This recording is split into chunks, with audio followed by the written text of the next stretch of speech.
Welcome to today's deep dive. If you are listening right now, yes, you, the learner, we are so glad you're here because we have a really fascinating mission today. We really do. And I have to say, the source document you sent us is kind of deceptive at first glance. Oh, totally. Because, I mean, it's just a Wikipedia article for a country song, specifically a 1965 track by George Jones called Wrong Number. Right, and it's short. Like, the text about the actual song is maybe a paragraph or two. Yeah, it's super brief.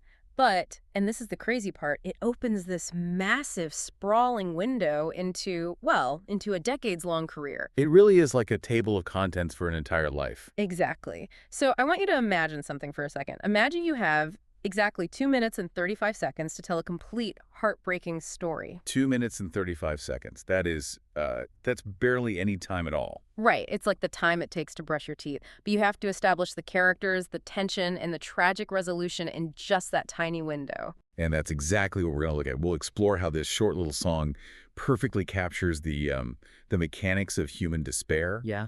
And then, we'll see how it fits into this dizzying timeline of musical history that's laid out in the rest of your document. Okay, let's unpack this because the plot of Wrong Number is, well, it's devastatingly simple. Simple, yeah, but incredibly heavy. So heavy.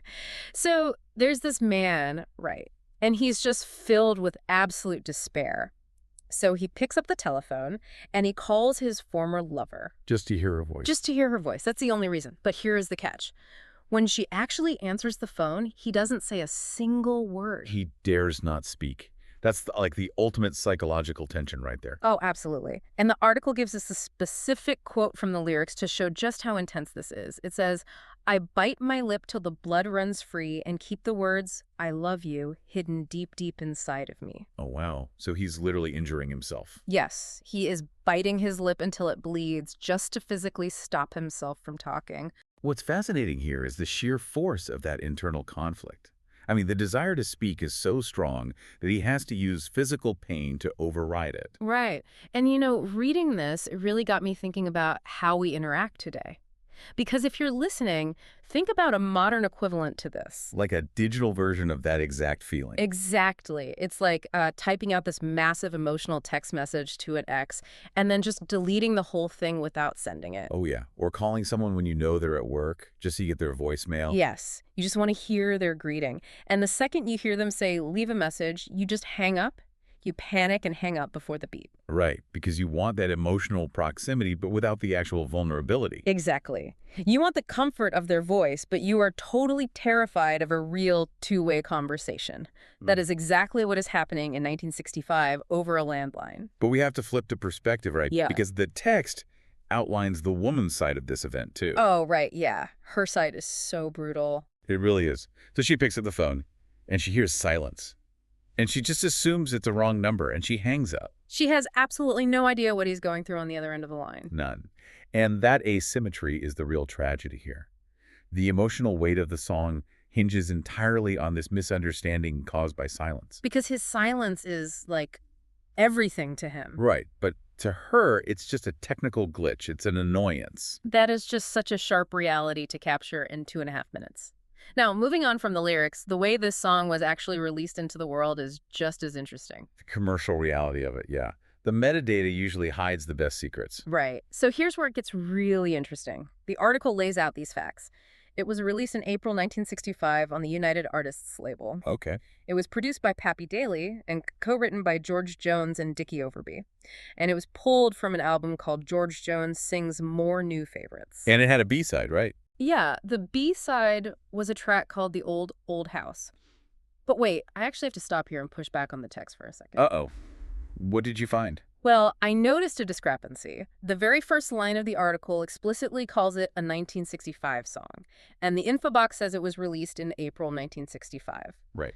But if you scroll down to the bottom of the Wikipedia page, like into the category links, it categorizes it under 1964 songs. Why the discrepancy? Is it just a typo? No, actually. That's a classic quirk of the music industry and, well, how encyclopedias archive things. Oh, really? Yeah, you're looking at the gap between when a track is recorded and when it's finally released. Okay, that makes sense. Right, so Wrong Number was almost certainly recorded in a studio session in 1964. That's the physical creation of the master tape. But the label didn't actually release it to the public until April 1965. So the creation year versus the distribution year. Got it. Exactly. And speaking of distribution, there's a huge detail here. The article explicitly labels Wrong Number as a promotional single. Which completely changes the context. Right, because a promo single isn't usually meant to be a massive commercial hit. Not at all. It's a marketing tool. You press it, you send it to radio DJs, and you hope it drums up some hype for the upcoming album. That's its only job. Which is why it's so wild that it performed the way it did. The source says it climbed all the way to number 14 on the Billboard Hot Country Singles chart. Which is incredibly rare for a promo. Right. And it even gives the specific citation, July 31st, 1965, volume 77, number 31.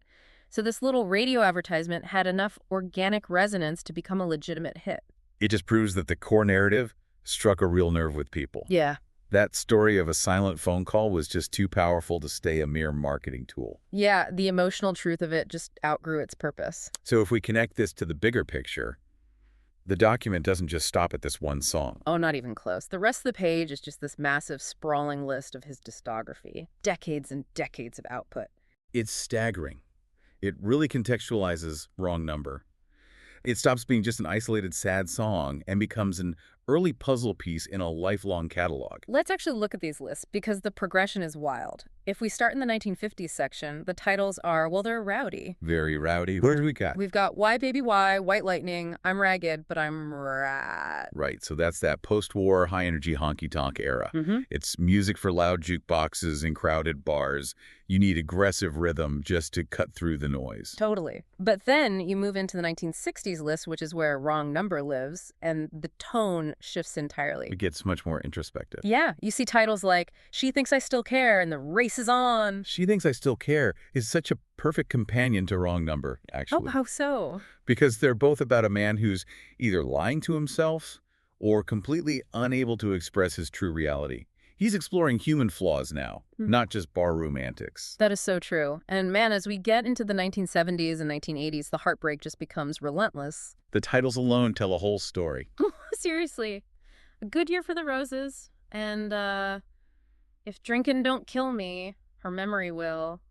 Just laying the pure misery out on the table. And we have to talk about He Stopped Loving Her Today. Yes, Yeah. because there's a really interesting formatting quirk in the article with that one. Right, it breaks the chronological rules. It does. It's listed in the 1980 section, but then if you go to the very bottom to the other charted songs list, it shows up again. Which just shows what a cultural juggernaut it was. It couldn't be contained to just one decade. It probably re-entered the charts years later. Exactly. And he doesn't stop. The list goes right into the 1990s with songs like Choices and I Don't Need Your Rockin' Chair. 5 decades of evolving output. It's unbelievable.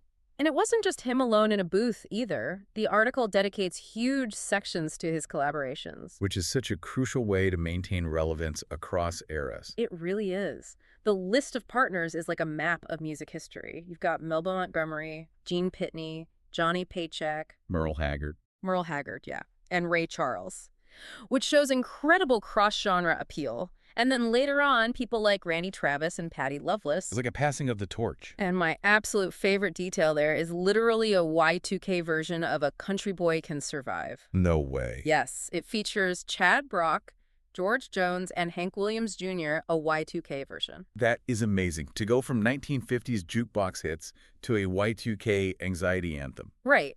It just shows that this entire catalog is a lifelong study of love and loss. Every era tackles a different angle. So what does this all mean? Well, let's summarize it. We took this really brief Wikipedia page about a 2-minute promotional single from 1965. Just a tiny slice of history. Exactly. We explored its deeply tragic narrative of silence, we tracked its surprising chart success, and then we used it as a lens to view a monumental 5-decade career. And for you listening, I think the takeaway is clear. Yeah, you don't always need a massive 500-page biography to understand an artist's impact. Sometimes the shortest sources, like a little article about an old song, contain the most concentrated nuggets of human experience. Absolutely. And, I want to leave you with one final thought, something to really mull over. Oh, I like the sound of that. What is it? Well, it's based on the categories at the very bottom of the Wikipedia page. Wrong Number is filed under Songs About Telephones. Songs about telephones. Okay. Right? Think about how the physical technology of the telephone was the only thing that made this specific kind of heartbreak possible. Oh, wow. I didn't even think about that. Yeah. Without a landline, he couldn't have been a silent, anonymous presence in her ear miles away, and she couldn't have mistaken his agony for a crossed wire. That is such a good point. The technology dictates the terms of the tragedy. Exactly. As our communication tech changes from landlines to read receipts on text to whatever comes next, the way we experience and think about rejection evolves right alongside it. The technology dictates the terms of the tragedy. That is definitely something to think about the next time your phone rings.